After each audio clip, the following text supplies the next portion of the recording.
All right, so on that enthusiastic note, let's also move forward towards our next segment of the program. Now here we're talking about the leadership keynote panel. And we've got a very interesting set of speakers lined up over here. And what we're going to do is actually focus around the rules of customer centricity. I do believe that we've come across this phrase that customer is king. And earlier when we would look at it, it was more about how we treat the customer. But while we take this narrative forward, customer is king, it's also more about how we read the customer these days. For example, I think we managed to get a little customer feedback over here saying that our set of speakers should not step on that and come on stage. You'll have to come from side of the stage. So speakers, please take note of that. That's a little customer feedback for us. That being said, we're going to focus on decoding how consumer behavior, and most importantly, loyalty, how that's all evolved in the new normal. We've seen massive changes happen, so we're going to have our speakers come together and share their thoughts with us. What we're also going to do is have some time for Q&A round. Yeah, that's a plan. So please do be sure that you also take the opportunity to ask questions to our set of speakers as well. Meanwhile, let me also introduce our set of panelists, and let me do that. While this happens, let me just quickly gather a little energy and a little observation from all of you. You know, while you were talking about pandemic, I realized that all of us managed to indulge in some or the other activity. Like, I really tried hard to make a dalgona coffee. I really tried hard, okay? I mean, social media trends, why not? So I want to understand from all of you, give me one clap if you managed to try making the dalgona coffee. Give me one clap.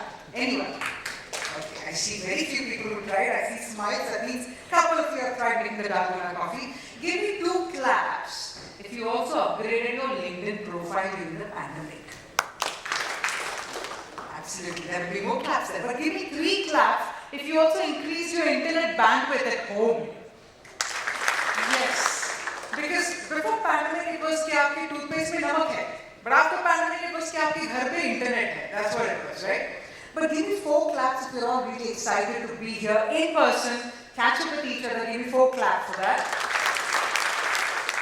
Lovely, then why stop at 4 when you dil mange more? That's going to be the entire penalty for the rest of the program, ladies and gentlemen.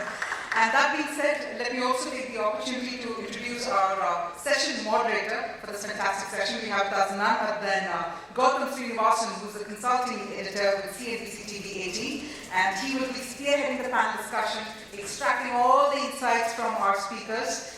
That include Praveena, who's the Chief Operating Officer, National Payments Corporation of India. We also have the presence of Manish, Kapoor, Managing Director and Chief Executive Officer, Pepe India Limited. We'll also once again be having Soumya Chatterjee, Co-Founder and CEO, Easyrewardz. And of course we have none other than Preeti, Vyas, President and CEO, Amar Chitra, Private Limited. So we have an esteemed lineup of panelists over here, and shall I get a big thumbs up if our stage is set? Not yet? Okay. What's that? One more to go. One last, that's right. One last. You know, when the profiles of our speakers are like super giant, so will the chairs as well be giant. Right? Look at the size of it. I mean, it really needs to match up to the profile of our amazing speakers over here. So with that, then let me go ahead and invite you all so that you can also go ahead and set the tone, Gautam. Let me invite all our speakers on the stage, and let's welcome them with a round of applause. Ladies and gentlemen, let's do that.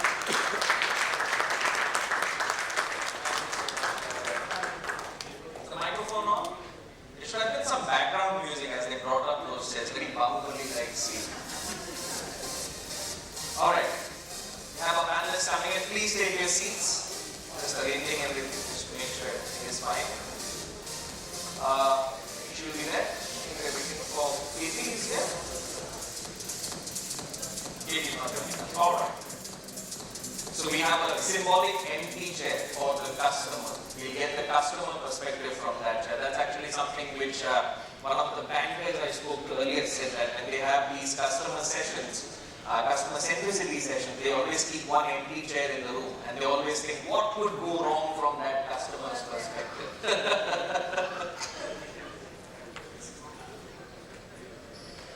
Ladies and gentlemen, just give us a minute. We're just miking up so that you can hear all of our voices. And at the end of the day, you are our customer watching this special presentation. And as a broadcaster, we always think about attention spans.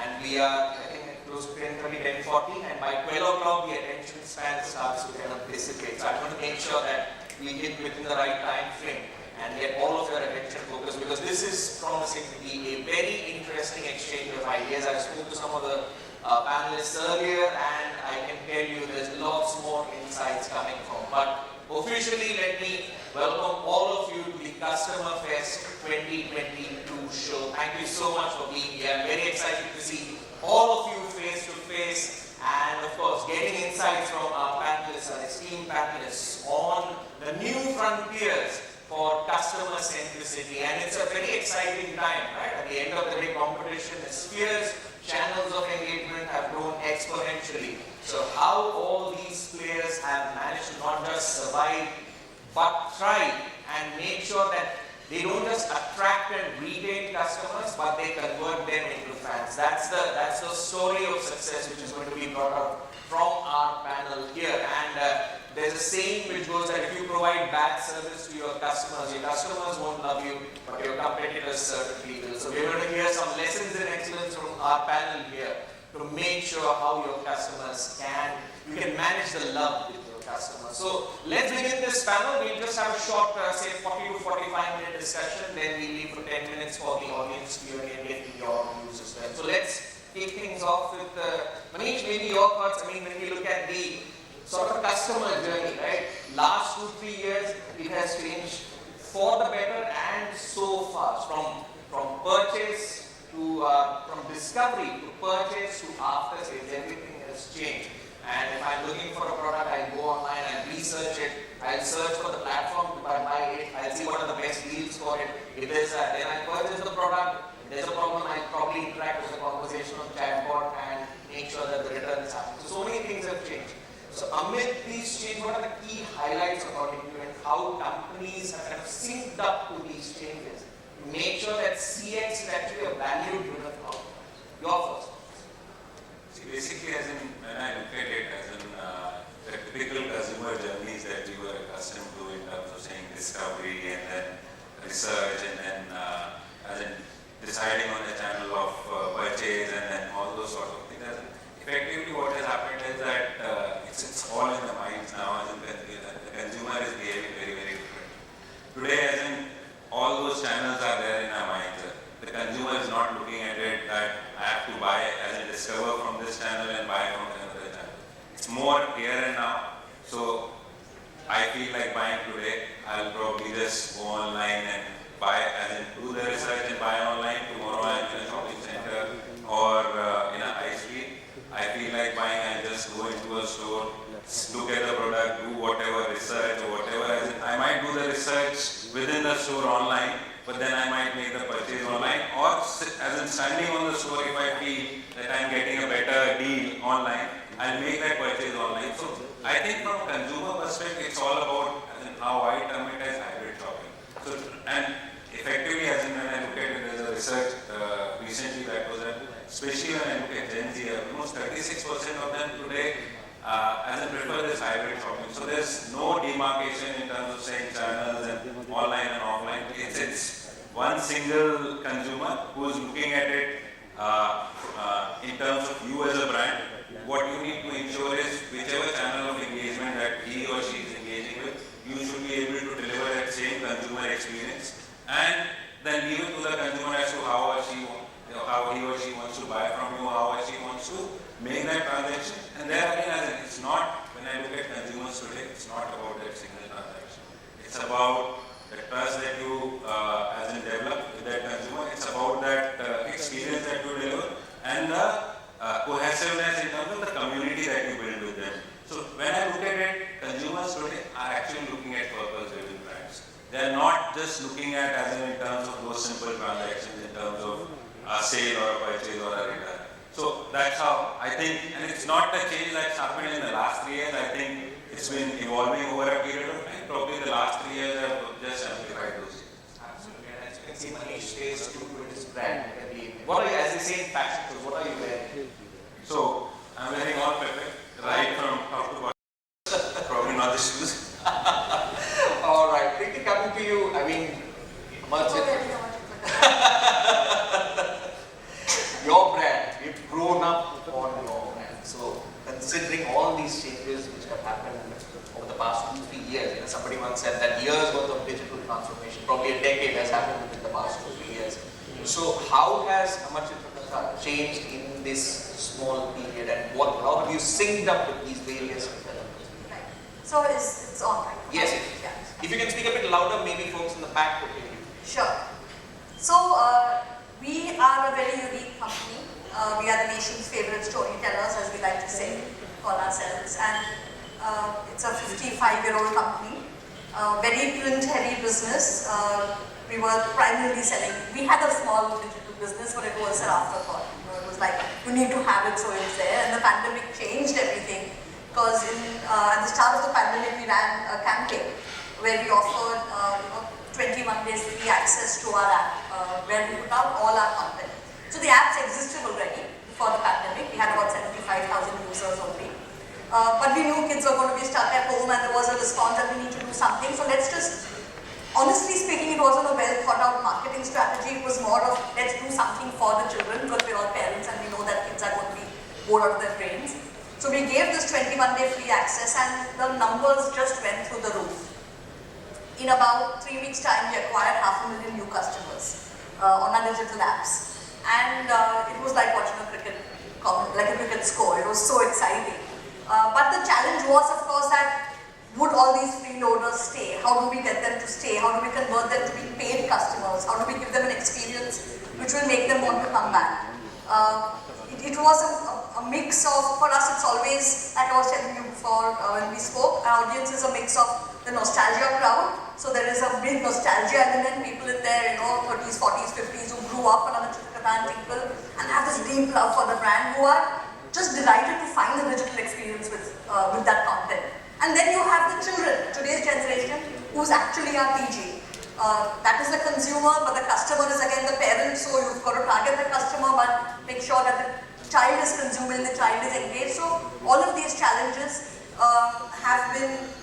it's been a very sharp learning curve for us over the last 2.5 years, but I'm very, very proud to report that the financial year we just closed, our digital revenues were more than our print revenues. So we've managed to crack a lot of those pieces and create that really happy, memorable experience for readers. The average reading time on the app is 21 minutes, which is also very, very strong. Which means people are coming back, they're staying, retention rates are good. And the most important thing which I'm excited about is we were able to attract a global audience. So through print, of course, it was always very India heavy. I think Amar Chitra Katha Ultimate Collection box was a favorite gift for an NRI to take back home every December when they would come, right? So that was the extent. We had a small export business, but nothing significant. But is that going to be a substantial part of your growth rate? Because you raised a very important point, right? You now have a global audience base. So currently about 30% of our business comes from outside India. Okay. The digital business, that is, which is amazing. And the prices, the differentiated price structure that we have now, so ranging from $9.99 all the way to $149. That is the extent of the price band.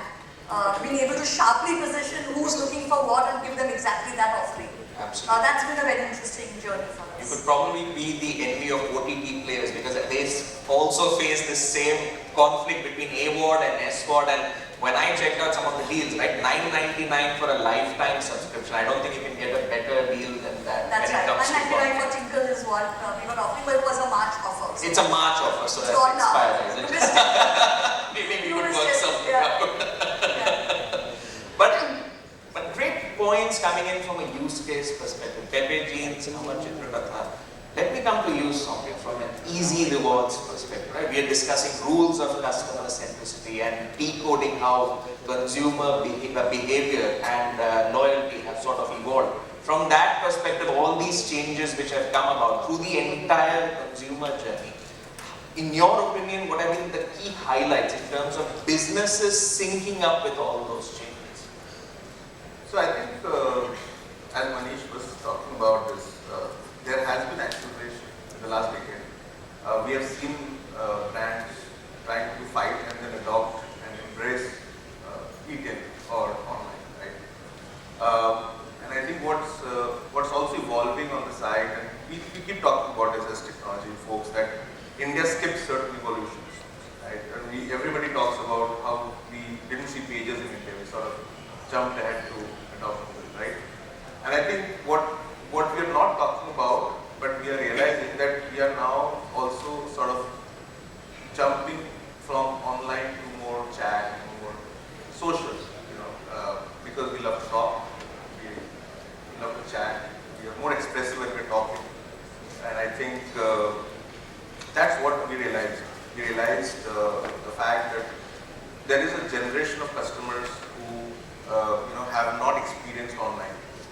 And I think the first lure to experience online was pioneered by Flipkart and COD, right? By trying to say that, okay, don't spend money because we are also very price conscious, right? So COD assured the fact of bringing a set of people online, try and buy. And the next evolution or revolution or whatever you want to call it is how brands are trying to embrace WhatsApp, Telegram, Instagram, all of these channels to take customers from a comfortable experience of where they talk to store associates, where they talk to people coming to the store and talk that, okay, I want to try this out, do you have this, does it look good, do I have a fit? So how you take this conversation digital and from there on give them the comfort of buying from home. And I think that's where we developed the solution very, very quickly, in early April, about 7-8 weeks, we called it Shopster. And there was a lot of adoption for Shopster in the first, I think, 2 quarters of the pandemic. And then obviously, as people came back, the brand started to more think about engaging back in stores. But I think where that fits into our entire product suite is that now we're trying to complete journeys which can start anywhere and end anywhere. Like for example, a customer going to a website or an online store and leaving something on the cart.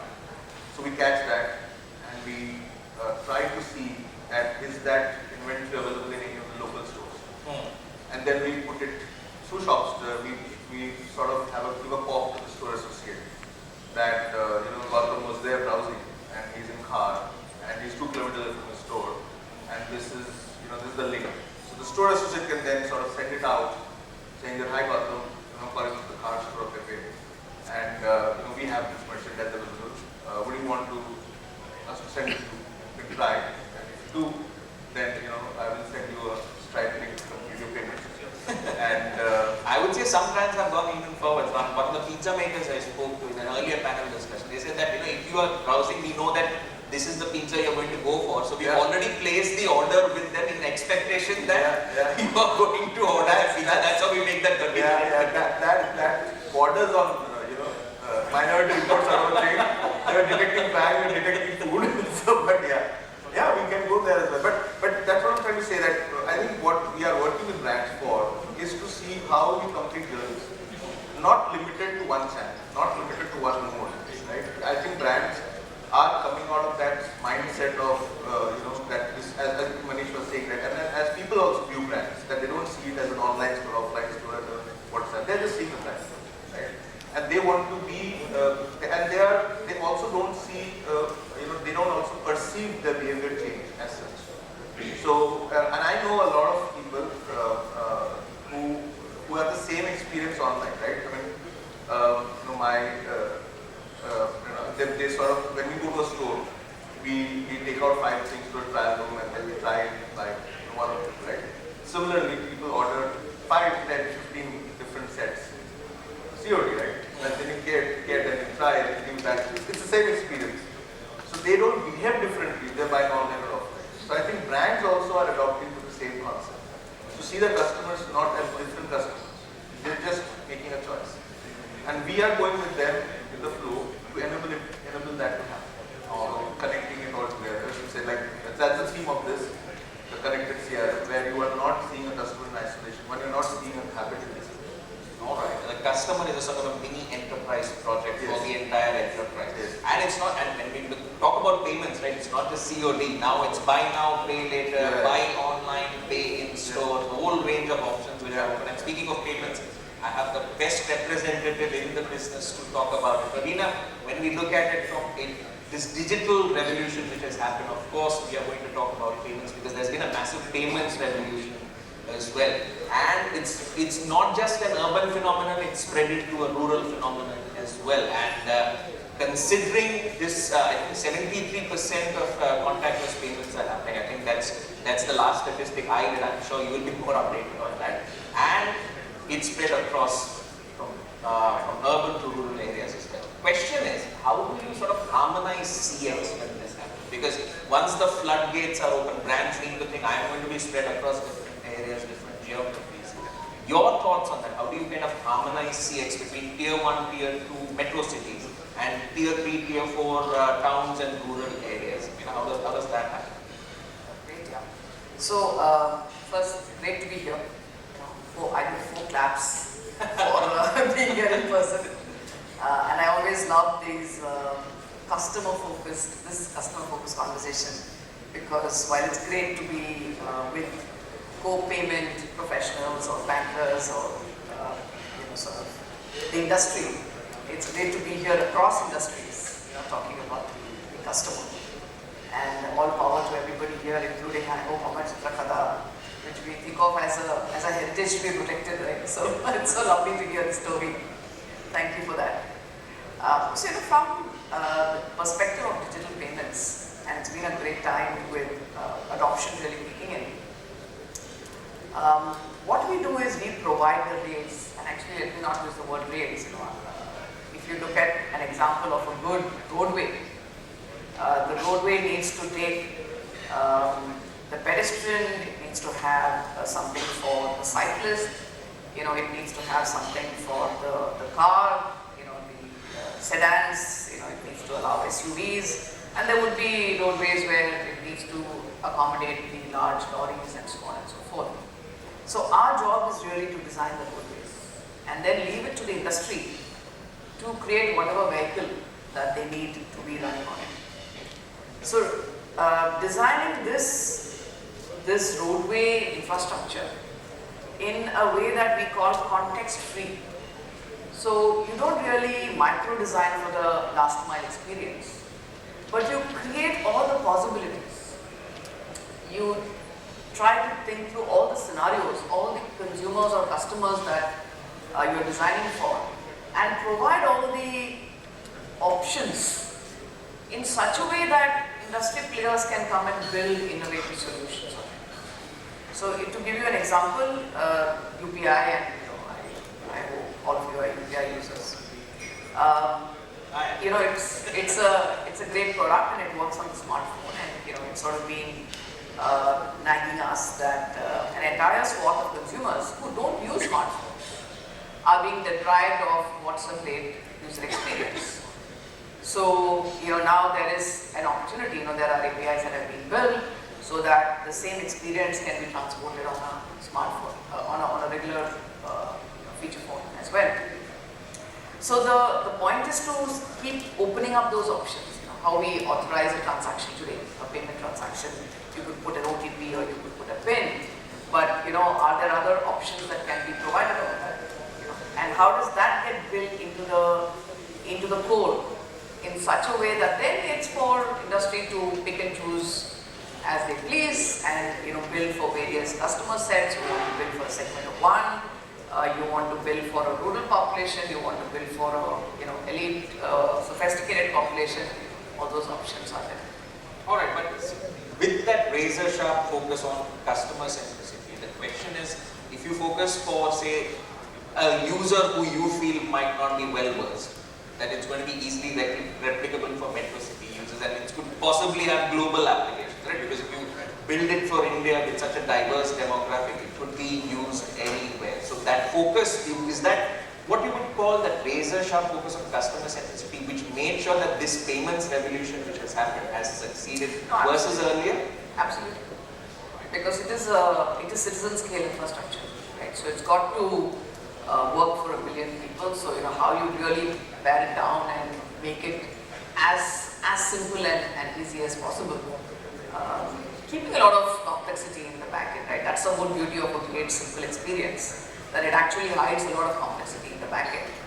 That certainly has been at the core of the experience we see today. I think the whole payments ecosystem deserves a round of applause from all of us for the past 2 years, how we have managed to survive paying bills of all sorts and making sure payments for everyone, whether it's your housing staff, whether it's your employees, making sure that things go smoothly and nobody faces an issue. I think that's a testament to some of the best minds working in solving these problems. Taking the conversation forward, value proposition, right? You spoke about nostalgia as a certain, it has a certain value to it. But as CX becomes the key brand differentiator versus say price or product, the game is raised, and brands really need to think of what is their value proposition to customers. So what are some of the lessons that you learned at ACK which you would like to share with the audience here with regards to how brands need to think about their value proposition, how do they need to tune it to make sure that they are relevant for any demographic that they need? So I think for a lot of brands, brand discovery is the first starting point. Now for us in this case, it was never a problem because the brand is very well known, right? And there is in fact a deep love and connect that people have already. So it was more of that aha moment that, oh, these guys are still around, right? This stuff is still available. And then the next point of excitement being that, oh, it's not just old stuff, there is new stuff. There's a new book coming out. So we quickly realized that to be able to keep that customer, at the beginning it was okay because you got access and you got access to digitally read 400 comics and it's fabulous. But you will go through those pretty quickly if you're a fan. How do you keep that user there? So one is, of course, the first part is the product itself, right? Your content is our product. So how am I giving you? So with Tinkle now we do a weekly drop on the app. So every week there's a new issue that comes up. That's the pace of new that's expected by our user. Talking about different demographics, yes, it's important to keep the nostalgia customer happy, whether it's with the kind of content we're giving them. But importantly, the current generation, which is our current customer, who's growing up on Disney and on Avengers and on Disney's Frozen, how do I keep them engaged? How do I keep them excited? So whether the way the product itself, the kind of art we use now, the kind of the storytelling style itself has evolved. Necessarily as it should every couple of years, otherwise you lose the plot. But that's on the product side. On the product delivery side, whether it is on our app, it is a sharply focused reading app, so we have to ensure that the reading experience itself is seamless. At the start, it was very hygiene level, that suddenly we have 500,000 users, the app should not crash. Right? That was the first thing. But from there to move on to how do I create a seamless experience, delightful experience, whether it's a nostalgia customer who's an older demographic who does not want too many bells and whistles, or it's a young kid who needs AR, who needs VR, who needs fun stuff, right, to keep them excited. We began doing daily quizzes on the app, all of these things. The same thing translates to the e-commerce experience as well. Whether it's landing up on Amazon or landing up on our own website, what is my needs, how quickly can I go through, how am I taking care of customer complaints. We've done some surveys and we've discovered that customers actually prefer like a hybrid model where there is a chatbot or there is something which is automated, there is some AI at play, and it's combined with some human intervention. That's what works best, that's what makes it fastest. So these are some of the learnings that we've had to never lose sight of the product itself, because that's what eventually the customer is coming to you for, but to make that product delivery experience as delightful, as smooth, as happy as possible. Absolutely. It's always about that balance. It is, absolutely. You always need the human connect, but you also need to see where data and technology work and making sure it's customers, like you mentioned, are getting very used to it. They're getting used to a very high level, a very quick. The efficiency has gone up so much, right? I don't need to go to an ATM to withdraw money because I'm using GPay to pay my household stuff. So I've got used to a certain level of efficiency, and I expect that in all my interactions when I'm on the internet. Absolutely. It's a focus on value-driven outcomes. So you're not stuck to the old ways that, oh, I'm not going to interact with chatbots. Because absolutely. If it works for you, it's fine. If it needs a human connect, you know you have the access to that. Now, considering all the data which is floating around, right? I've heard the quote that customer is king, but data is more. In one of my earlier discussions. So, from your perspective, what works and what doesn't when it comes to mining data for customer insights? Because at the end of the day, it's about actionable outcome, right? What do you do for the customer from that data? What are your thoughts on that? So see, effectively, when I look at it, as we talk about these consumer conversations, so much of data. At end of the day, you have to figure out as to what you want to do, and then the outcomes that are coming out as you see. Because effectively what's happening is that you're analyzing transactions, and not analyzing in terms of interactions that are happening. And there's, especially when you look at and I'll talk for as in fashion apparel and our sort of brands, there's a lot of things wherein transactions don't tell. So I'll tell you as in terms of, let's look at it, when you start analyzing transactions, and during pandemic you realize that a lot of people who were, let's say, buying 2 jeans for every 3 tops, now they're just buying 5 tops. And suddenly as in you start pushing them in terms of saying that 50% off on denim or whatever, and realize nothing is happening. Nothing is going to happen because the guy is sitting at home, he needs a jogger, he just wants a t-shirt or a shirt to be changed, because that's how the Zoom interface is, you don't see what he's wearing at the bottom. So those are things that you need to as in take cognizance of in terms of before pushing out those sort of messages. Again, so the thing is, again, I'll tell you another area where as in we look at as in typical as consumers, as in we see this consumer as in that he's buying online whenever he's looking at discounts, but whenever he's buying fresh, he's going to a store. So the thing is that he feels that whenever he wants a deal, he's going to get a good deal when he's buying online, but when he wants to buy fashion, when he wants to buy something fresh, he's more comfortable because he feels that the experience that he's going to get into in a store is not going to be able to get it online, or probably that collection is not going to be available online. But so that depends product to product, because with jeans, right, what I see in the store is what I get. But whether if it's say an air conditioner, right, I know that what I'm seeing is not what I'm going to get. I'm going to get something from the warehouse. So there, do you think that differentiation will come in that I stick to online and say, you know? No, see there again, as in people today, see the consumer has also become smart. The reality is that when I look at it as brands, as businesses, what we have done is we have actually designed products for channels. With this whole as in thing coming in terms of that people who are looking at value, probably is buying online, and then say somebody is looking at things which are more inline or trendy, or as in terms of which are more premium, he is going to come to a store and buy. So we have actually designed products or product lines for different channels. The consumer is actually as cognitive of that fact. So even in things like AC, where things are very, very standard, and they would ideally want to check it out, they might come back and do that transaction over the internet, but they would want to check out what's in store. So the difference is that, so one is that when you look at the whole design in terms of how we are capturing these interactions, the problem today, like Soumya was saying, is that we are looking at channel level interactions. So I am not able to, so when I look at this particular customer, I am looking at it that he is only buying as in fresh merchandise and he is buying from a store. If I look at it in isolation, I am not able to draw that fact that he is also buying online when he wants a deal. When I combine this data, so it's all about in terms of looking at that one single view of the consumer and being able to as in draw out those references. So when you're looking at these inferences, when you're looking at this data, it's also important that in terms of how good is the data set. Are you having that one single view, the complete view of the consumer interactions, or you're looking at it in isolations in terms of what he's doing at a particular point? But you are better placed for that, right? Let's say if I as a customer enter your store, I'm trying out the jeans. If it's one of those smart mirrors, and I think, how would this look with, say, a jacket? And I have the option to kind of choose that. Yes. You get that data point knowing, even if I don't buy that jacket, I'm still interested in that. Yes. Right? So yes. There's lots more options for you if you use IoT and other measures. 100%.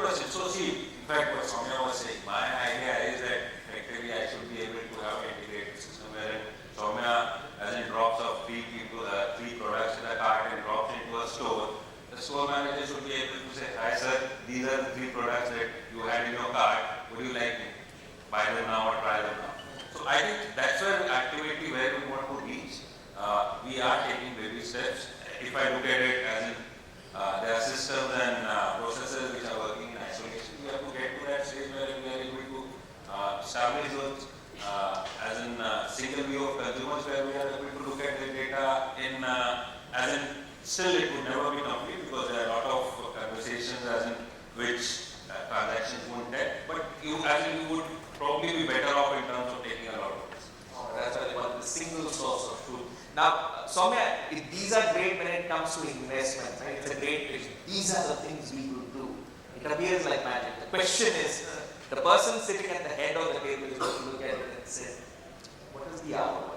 Why am I investing in, your CX measures? Yeah. So, what are your thoughts on that? When that ROI question comes about, what are the questions that brands should be asking when it comes to measuring their initiatives for CX? Right. So, I'll go back 15 years. Started my career with Sara and then spent a little stint with the with Sara, was acquired the second time. So, everybody knows about jet privilege, not interminds or small people, but jet privilege. They're very fond members of jet privilege. So, every board meeting, the jet privilege team used to be called in. And Manish, in typical fashion, used to say, why should we run this program? These backer members who fly 6 times a week will keep flying, even if they don't have minds. They're going because this guy is a lawyer, he goes to Lucknow, that's a route to offer. This guy is, ANMR, goes to Behaviour, this is a route to offer. This guy is a tech, he goes to Bangalore, this is a route to offer. And we used to get hammered. So, jet privilege started in 94.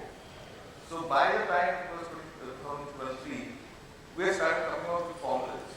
And I think these formulas are still adopted, lift and shift model, and some surrogates and pseudos, because it's never possible, it's not feasible that we stop the program and do check that do those platinum members continue to fly, and then come back again, right? So I think CRM or marketeers have always been, living in this, we use guerrilla tactics, I would say, or pseudo tactics to prove that, we should be paid the amount of money we get paid, which is not much, but still, justify those, right? I mean, under the shroud of marketing. In marketing, people have a lot of budget, right? Digitally, maybe the budgets have been cut a little bit, but they have budgets for brand marketing, putting up hoarding banners here and there, ATM, whatever. But under the marketing piece, there is the CRM piece. Right? In the same manner, you would have a marketing platform, a CRM platform, which is around this loyalty model. So we have been trying to prove that. But what has evolved now, and I think what has evolved from that jet privilege day to now, is that the marketing team is going back to the CRM team and asking that, how will the customer come back? What will bring the customer back?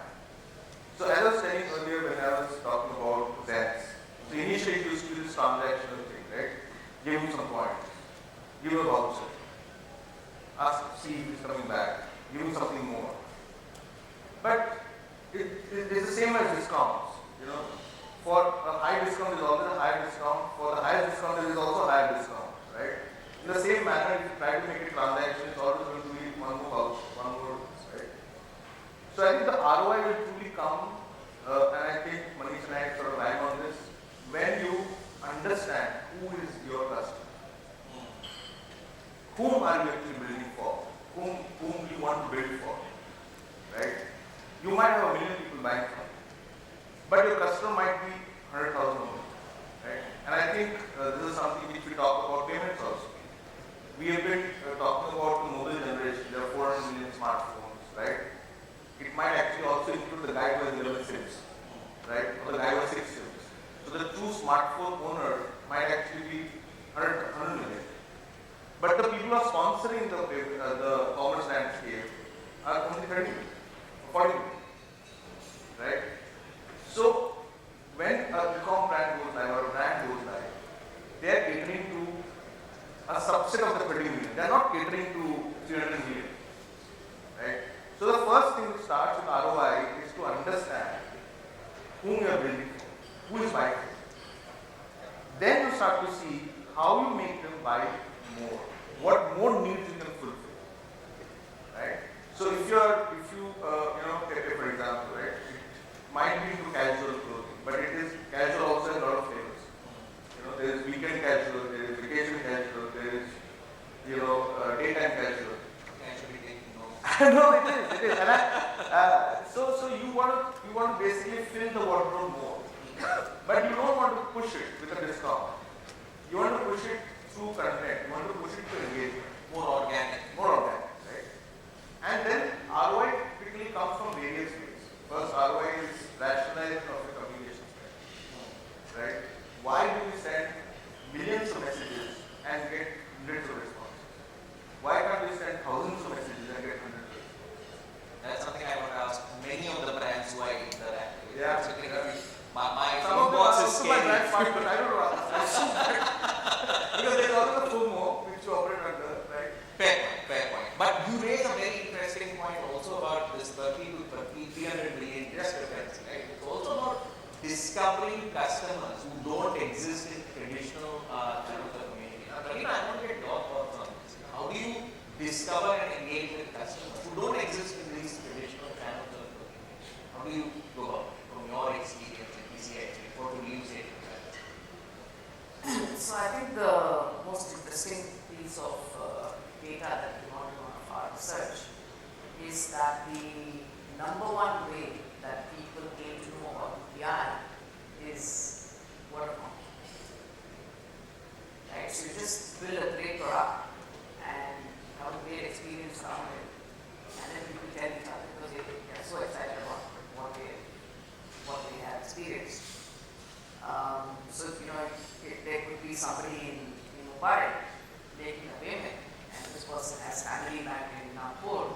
So next time this person calls his mom and says, "Hey, I'm going to make a payment to this UPI because that's all I do nowadays. And by the way, please have your own UPI, right, so that I can pay you."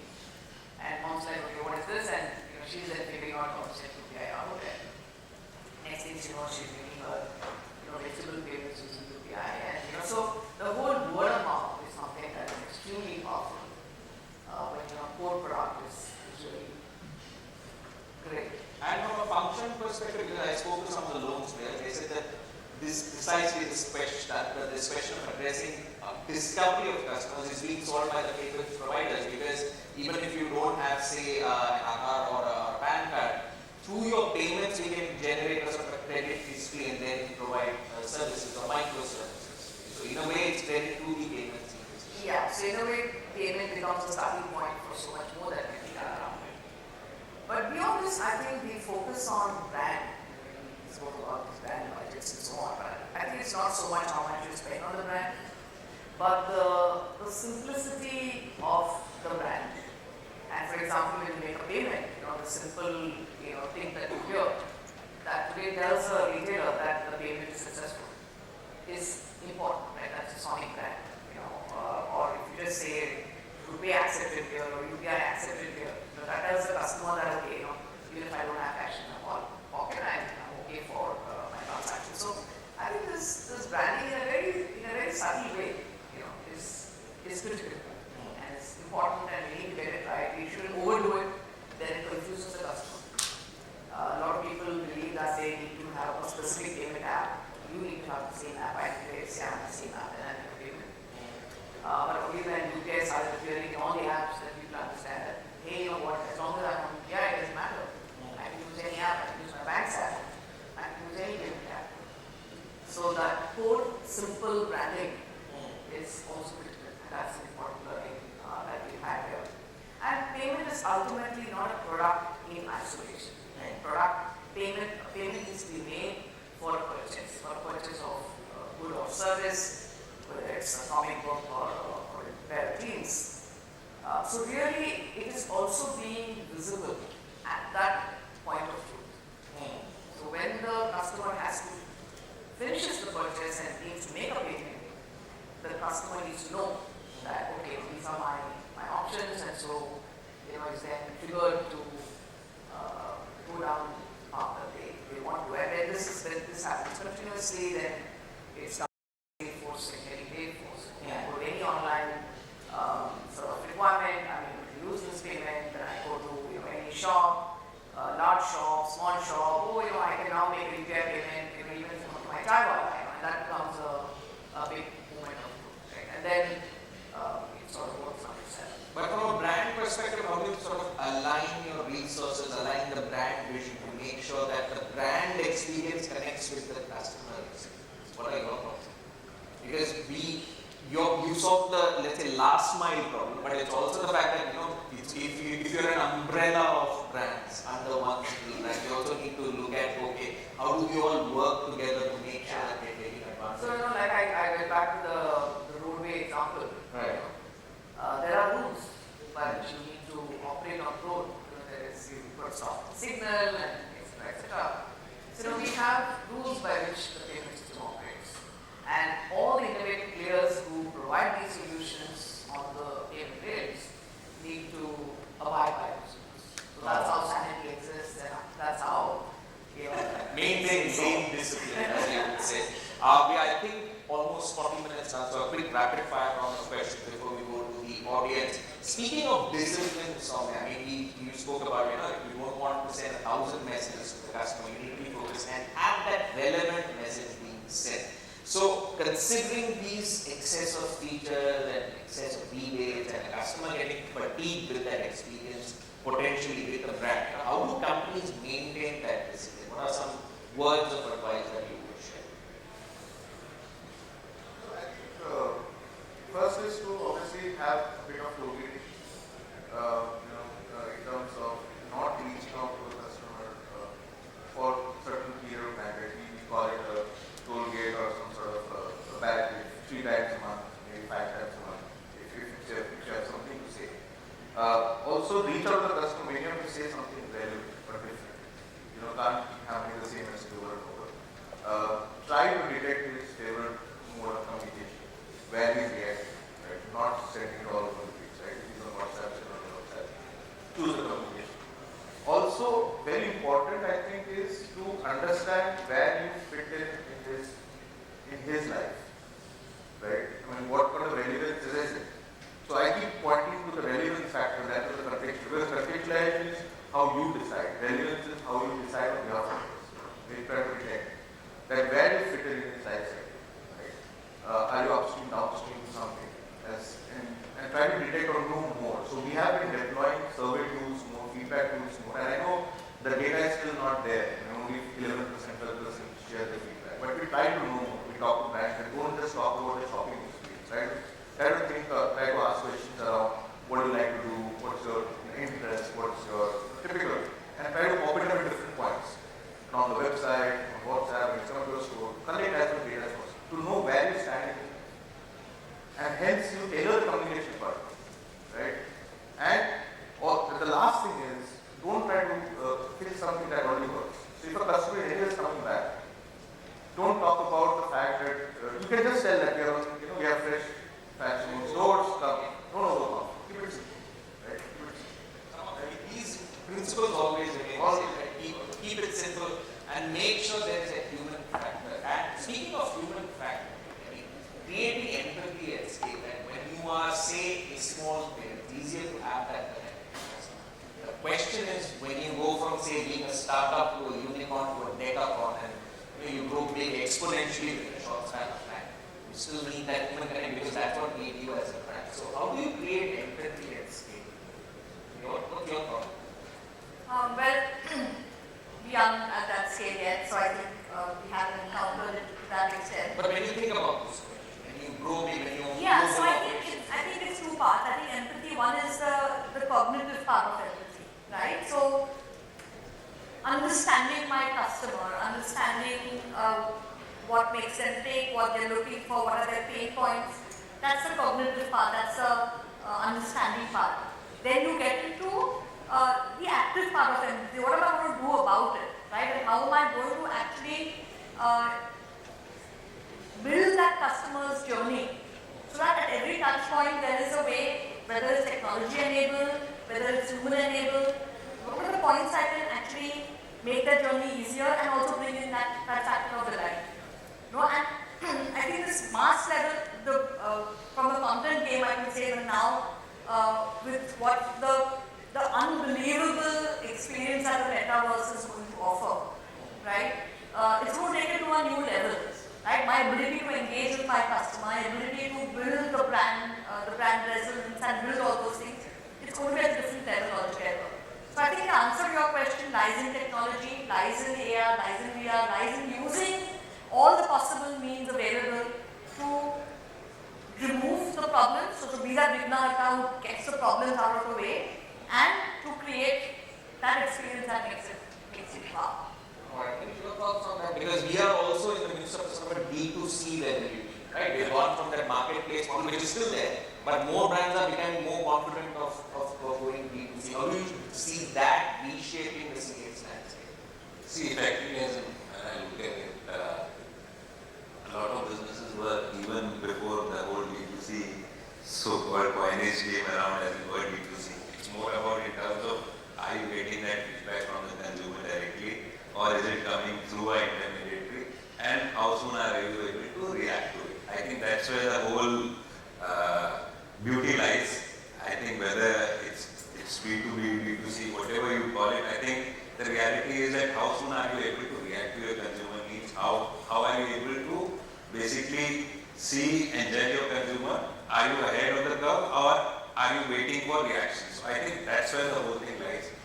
Whether as in you are selling from your own site or your own store, or you are using an intermediary in terms of marketplaces or in the offline world, I think the reality is that, and we are seeing with these so-called B2Cs also, as they are as a story with, if I look at a lot of big B2C brands today, actually the majority of their revenues, I'm sorry to say, come from third-party platforms. But the reality is that, are you able to get that feedback from the consumer, and how soon are you able to either react to it, or in certain cases, are you able to as an interact with your consumer more actively and be able to predict or preempt in terms of what they want or what you want to do for them, like from your side. So I think that's where the whole game lies.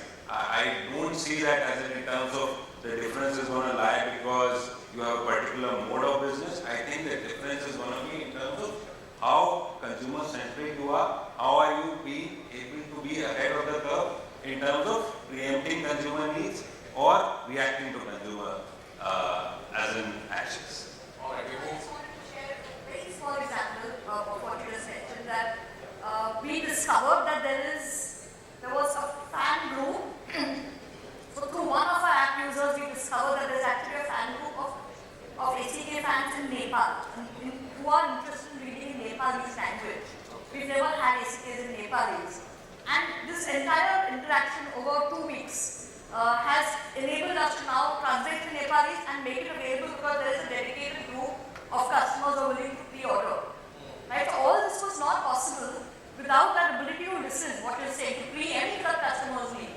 So in the recent past, Nepalese, Assamese, these are languages which are not top of our list, right? But we've been able to discover communities who are willing to, who have got that love, who have got that fan base, and willing to pre-order, and we're actually creating products especially for them. You could say it's co-creating value. Absolutely, with the Because customers. they are looking for that experience where control is also given to them to help you become a richer brand because they really love your brand. The only difference is how where the B2C makes a difference is that had it been probably a traditional channel, what would have, or the olden days, what would have happened is they would have realized that there is this consumer need, or probably we feel that there is a consumer need, but if you have to reach out to that consumer and you have to go the traditional way in terms of selling books in a physical world, as in you will have to actually get an intermediary, convince them that this is an actual need and a business proposition, and you would have lost out. And that's where the D2C business model helps, that you could reach out to that consumer group. And it might be as small as, it doesn't need to be large sometimes, because you don't know, as in it might start small and then it becomes bigger. So that's where those things help. And to see your timeline further with kids from Assam like posing with books and taking pictures, Nepali skills. It's beautiful. It's organic growth. They provided the answer, so you don't need to strategize where I need to go. And taking that forward, what do you think is going to be the most exciting trend to watch out for in terms of CX as we head to a post-pandemic world? Lots of points that we've discussed. Ceiling control to your users and co-created value. Those are all big points which have come out. Before we go to the audience, let me get quick 30-second viewpoints on the way forward. Soumya, we'll start with you. The key CX trend for you to watch out for as we head into this post-pandemic. I think how brands would adopt customer at the center, and I'm waiting to see that transformation truly happen. It's happening, where brands move from a product centric to customer centric. Those are dual, right? Where it's not just choosing the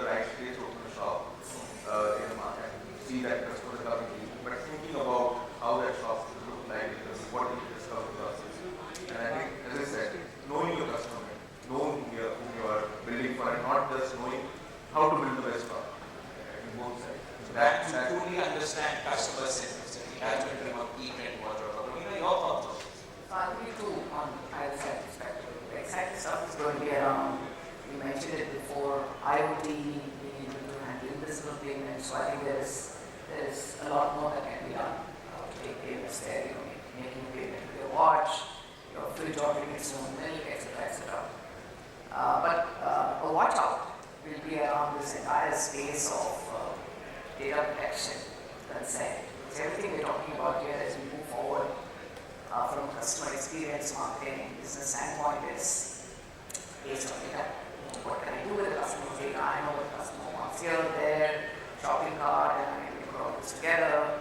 So I think some of these elements will need to have higher cognizance. And it needs to be important. Data security and And I think earlier we started thinking on those lines. We would be kind of surprised by things that come out. Let's see if we have our own version of GDPR coming in. I will wonder how brands will then have to, kind of look at it from a marketing perspective, because there's already been the debt of the third-party cookies. So first-party cookies are the game. So let's see how we progress from there. Manish, your thoughts? I think the future is more in terms of purpose-driven interactions from a consumer point of view. So, as in, it's not just about transactions, it's about those interactions, how you are able to customize your offering to a particular set of consumers, and how you are able to, as in basically, give them that particular value, which is not simple in terms of good or service, but in terms of how they are able to relate to you as brands, how they are able to relate to your ideology, your products, the way you conduct business, things like sustainability, things like as in terms of ethical practices. I think the whole ESG and all those sorts of things, I think it's very, very important wherein consumers are able to connect with you at a emotional level rather than just being led by transactions. I think that's the human experience. All right. Preeti? From a content perspective, I would say, and actually from any perspective, it's about with attention spans becoming shorter, with so much stimulation, every customer, each of us is subjected to from the time we wake up to the time we go to bed. It's about creating those profoundly impactful, immersive experiences which stay with the consumer. I think it's about that. It can't be mediocre, it can't be run of the mill. It's a profoundly immersive, impactful experience that stays with you. Whether it's AR, VR, it's metaverse, all of those things powering it up, but it stays with you. Alright, let's see how the audience attention span has panned out during our discussion, and we'll get a true measure of whether folks have been really interested in what we have to say. And a measure for that will be the audience questions that come in. So, ladies and gentlemen, the floor. How interesting was this discussion on the scale of 1 to 10? Let's see what are the questions that come in. Ladies and gentlemen, the floor is open to questions from you. I see a hand is already raised. We'll be passing to you a mic. Just introduce yourself, ask your question. We have less than about 8 minutes. So a short question and the person you're addressing. Hi, my name is Soumya. I'm from Mahindra Holidays and part of customer services team there. A bit long. Okay. Am I audible now? Yes, you are. Yeah, okay. So we heard a lot about personalized experience for our customers, and we also heard that we need to ensure that we know that we fit in the customer's life cycle. My experience has been that a lot of our customers don't know what they want. Okay, sometimes the brands have to influence them, or tell them, or maybe guide them that we think where the future is, where the experiences are, and where we think that the habit should be moving in terms of experiences of the members with the brands. So I just wanted some perspective, and it's an open question you can answer. I just want a perspective that how do brands engage with the members, how much do they adapt to the changing needs, and how much do they influence the needs of the customers, so that somebody leads a change in the industry, or there's a vision for let's say 5 years, 10 years down the line. In most cases, we see ourselves adopting to the Western ways of working. So, and a lot of things have come into play. So, my only question is that what is the balance, and how do we measure ourselves in this aspect? How much do we adopt ourselves as brands, and how much do we influence the customers with our initiatives? That's a great question, and it reminds me of, I think, what Steve Jobs had said when the first iPhone was launched. The customers didn't know that they wanted it. We just created a product, we knew that the customers would love it. But it's a very relevant question. How do brands handle this question of if our customers don't know what they want, then how do you do it? Basically, as I was mentioning, there are times when we need to react to consumer needs and as an offer something, and then there are times when the consumer doesn't also know as to what he or she wants, and you have to actually create a product and educate them in terms of saying that this is how you need to move around. There is no, as in terms of a proportion, in terms of saying that this has to be 50-50 or 60-40. I think based on the brand's as in life cycle also, or where you are in terms of the sort of consumer that you want to attract. So let's say as in that I feel that the addressable population that I have, as in I have more or less as in covered that, and I need to as in address a newer set of consumer, and I need to change the way that I function. Probably I need to focus more in terms of saying that I need to now influence this customer and say that you should buy it to me. There might be a thing wherein I say no, I just want to focus on this consumer set. What I offer to them today, I think that there is a saturation and I'll have to deliver something new to them. That's where as in you will focus more in terms of actually creating something that the consumer also doesn't know what she wants. So there are no fixed formula. You will have to go with in terms of where you are as a brand, what you want to do. It's also understand as in that whenever you are trying to create something very different, something very new, or wherein you also need to educate the customer, or you need to get the consumer to buy into it, as in probably the investments or the times are longer. It's not going to happen at times overnight. So you also need to look at it in terms of the sort of returns that you are looking at, in terms of ROI, in terms of timeline. So there are a lot of factors that will go into it. But how I look at it as in at different stages in time, different businesses, different brands would have these challenges, and they'll have to look at it and address these based on what they want in terms of timelines, results, ROIs, and the addressable market or the consumer that they have. Alright, next question from anyone? The gentleman in the back, so if you could get up, introduce yourself and ask a question, limited duration question to any of us. My name is Karan. I am from Nayara Energy. I am handling the loyalty program. My question is on the UPI payments. So, UPI payments have been a great success. I don't remember the last time I went to an ATM. But my question is, banks right now are not earning anything on the UPI payments. So, sooner or later, the banks will be charging for the UPI payments. So, how will the customer, how will it impact us? How will it impact the customer? What happens? So I think this is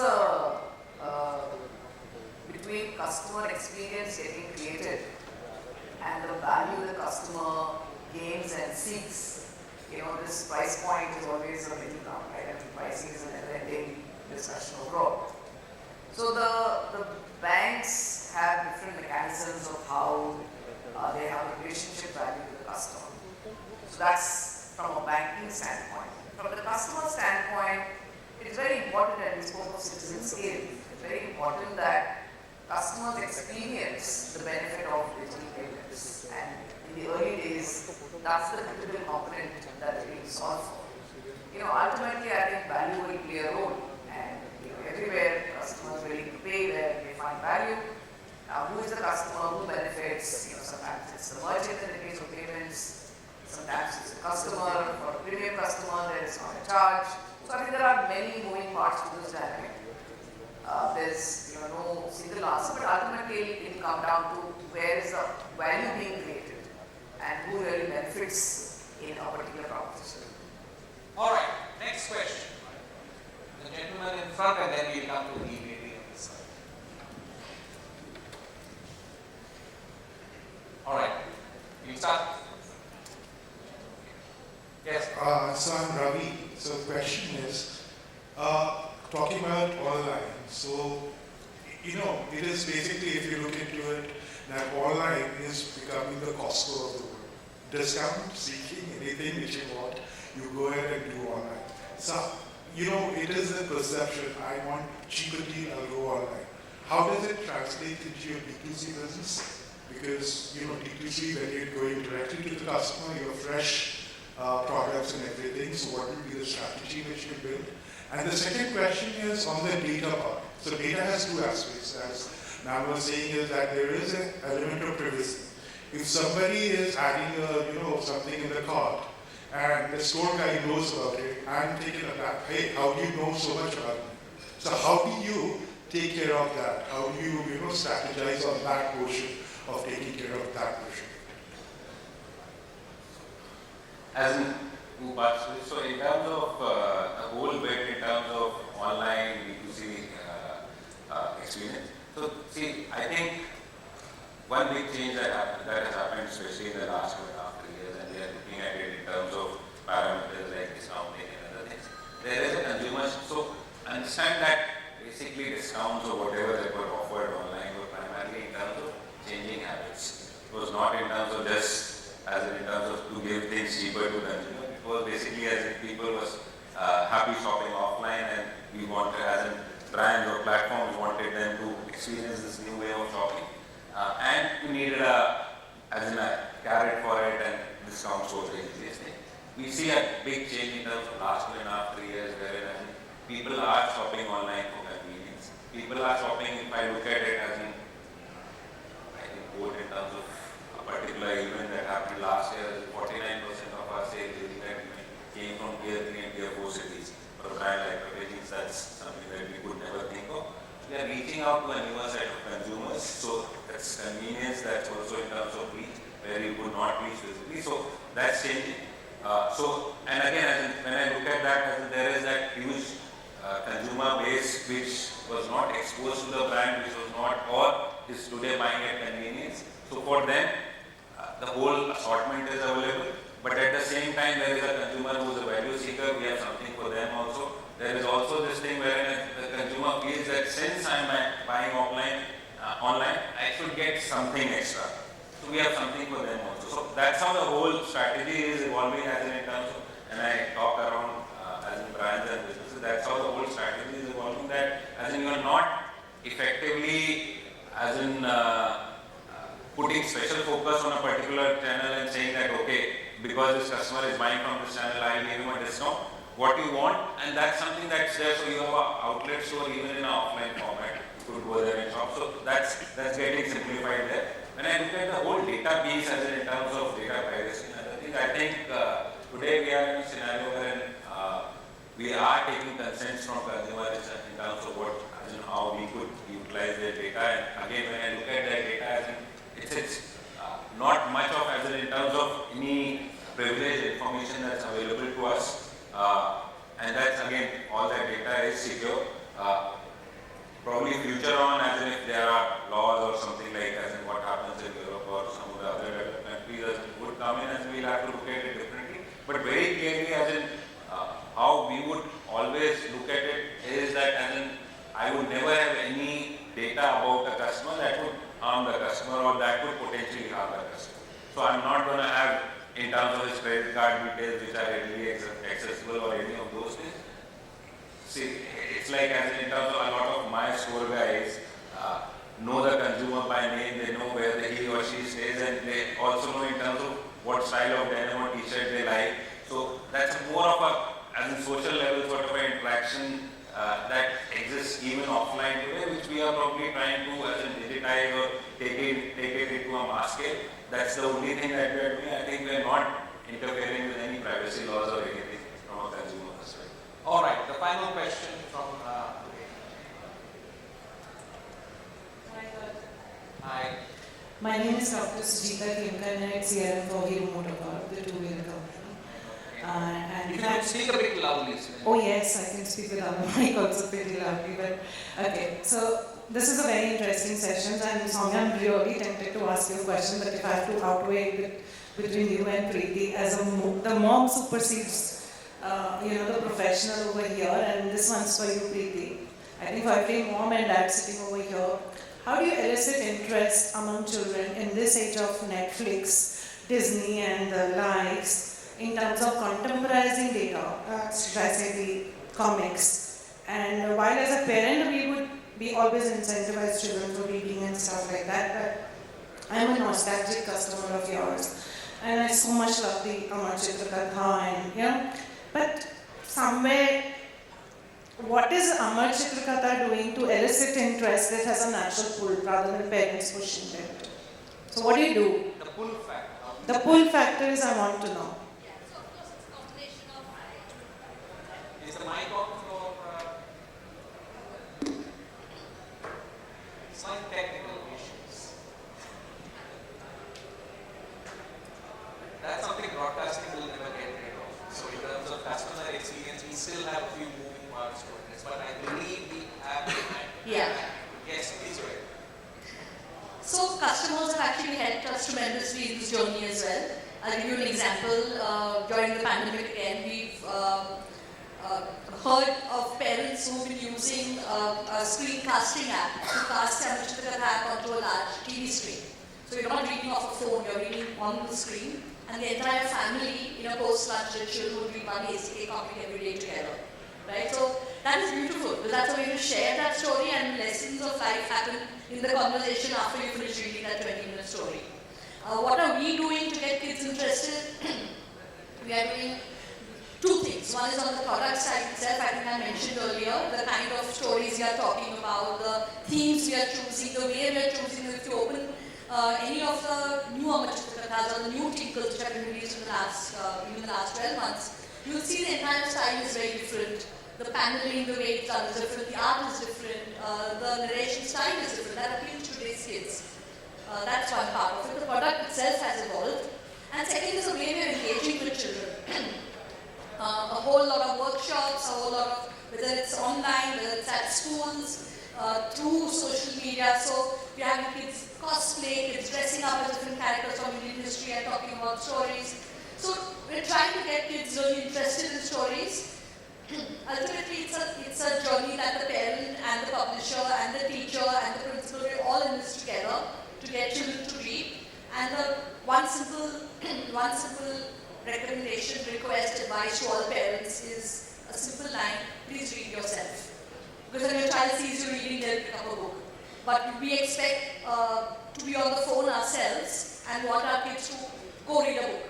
And it doesn't work like that, right? So read a book yourself and your child will surely pick up one. Whether it's on an iPad or whether it's a physical book. But I never thought, fancy this competition to be a CX gateway one, but you never know, right? It's working really well for us. And the kids are taking so much effort, the parents are taking so much effort, dressing up, coming and, dialogues, talking about, like, whether it's Mangal Pandey or, let's say, it's very exciting, very exciting. You find new options, there's always a solution, right? So before we wrap up, your thoughts on this, the pull factor, as we say. How are you pulling customers into use them? At an enterprise level question. I think that is more about discovering working with the brand. So I think our approach, as I said earlier, revolves with the theme that how do we help the brand discover the customer, right?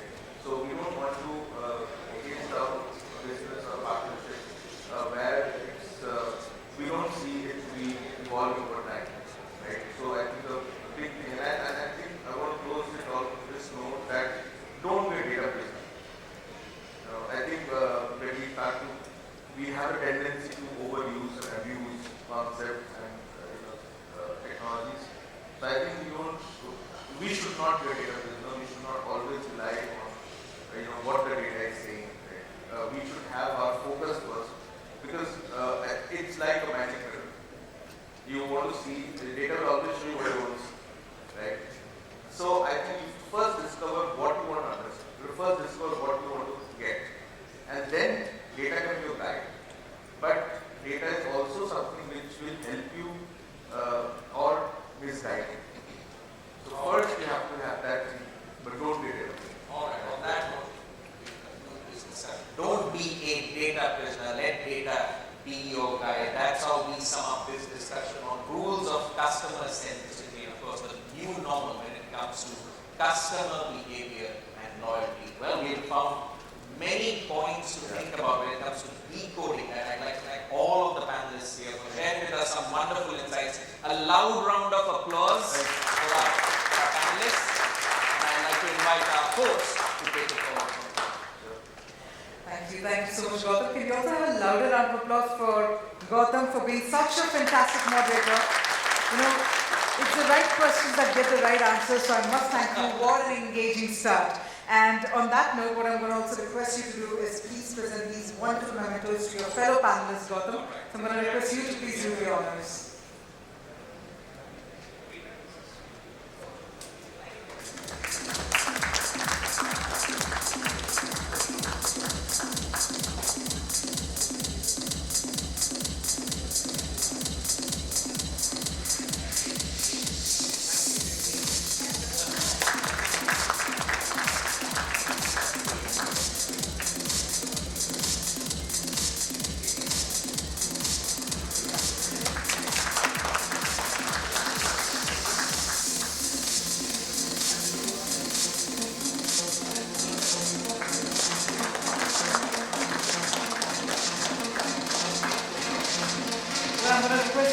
Please come on stage to also present a memento to Gautam.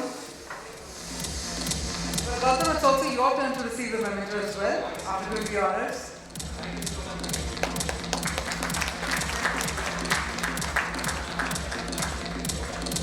And now that calls for a Kodak moment, so I'm going to request you all to come together for a group photograph.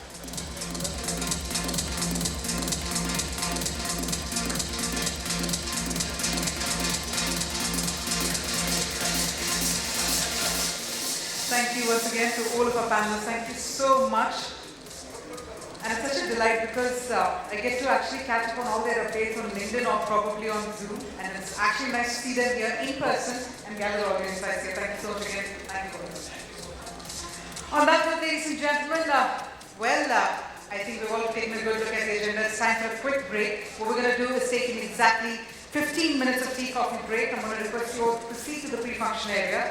And I'm also going to request you to take your belongings. The reason being, we're going to give a track A, track B partition. As I mentioned earlier, this is going to be our version of the breakout rooms. So I'm going to request you all to please take your belongings with you, because we're going to give a quick partition over here and ensure we get started with the track A sessions on this side of the hall, and track B sessions with marketing leadership will take place on the other side of the hall.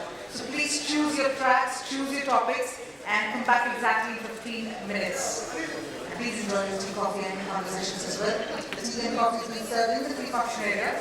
Take care of your belongings and come back for track A and track B. Let me remind again, track A sessions are taking place on this side of the hall where I'm standing, and track B will be taking place on the other side of the hall with another lovely host, Bhavna Bhatia, who will be taking the proceedings forward. So see you all in 15 minutes. Thank you so much.